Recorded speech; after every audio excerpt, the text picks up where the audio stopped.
Ona je šťastná, já když vás tady vidím tolik, tak jsem z toho nervózní.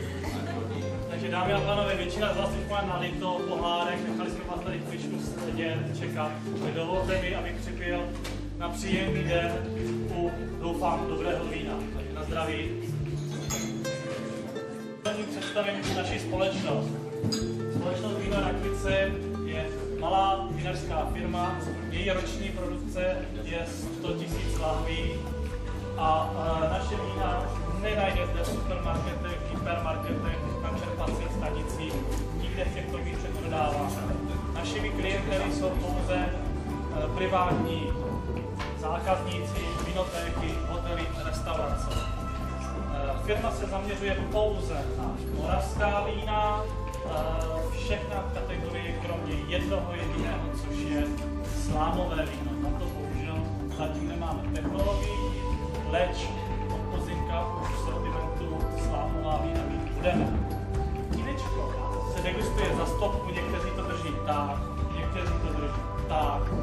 A když se to z toho důvodu, že dneska máme 12 vzorečků, tak u toho 12. jsme poznali, jestli pijeme aspoň červené nebo bílé. Alkohol a kyselin. A vždycky vám řeknu, jaké to vínečko je. Co byste v tom víně měli cítit. A někdy se budu ptát, vždycky někoho vybraného, na vás si dám pozor, zdá, co to znamená, nebo co jsme s tím my vůbec na tom vínu udělali. Ví někdo z vás?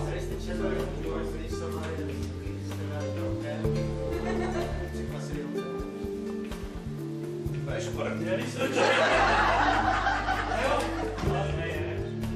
pomelejme je a několik hodin podle studie necháme na kvasy.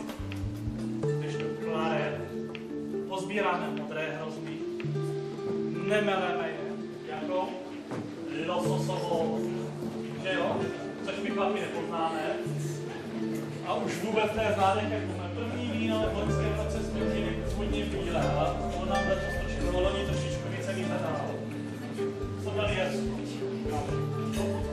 A poprosím kolegu, aby nám správně podle someliéra, který je v restauraci, proto jsem se ptal, ale tady jste všichni, tak jsem si vybral jednoho, otevřel tuto láhev. To jsi si vybral výborně? Natočí si trhací kroužek a utrhne.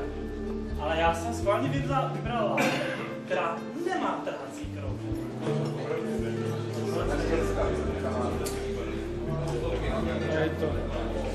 Víte co, já vás nebudu trápit. Já vidím, že vy asi nějakým takovým způsobem lehce otočit a kapsličku udělat přesně střed. A trháte to, dáte to jenom takhle, tak se vám to blbě dělá. Tak, uloupte se to, tak to nejde, tak se u toho kroutíte a nadáváte. Což dělala ta paní, no ta slečna, pardon, Liz. Když to samozřejmě nešlo, se na nás milé usmála. Po druhé si to vytáhla vysoký, vzala tu láhev, porvala.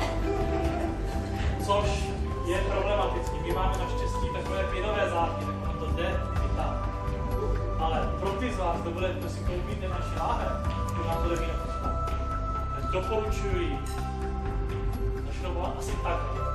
Pak i něžné pohlaví, krásně, lehce. Když jste v restauraci, který dneska degustujeme, je Veltinské zelené ročník 2009, pozdní sběr. Je to opět polosuché víno, ale na rozdíl od předcházející má jednu zvláštnost. Když to víčko ochutnáte, tak vinaři vám strašně rádi řeknou, to je plné víno. Co to znamená? Sauvignon nepatří mezi toho, přeji vám. Já jsem si omlouvám se za přepál. Chardonnay se pěstuje zásadně.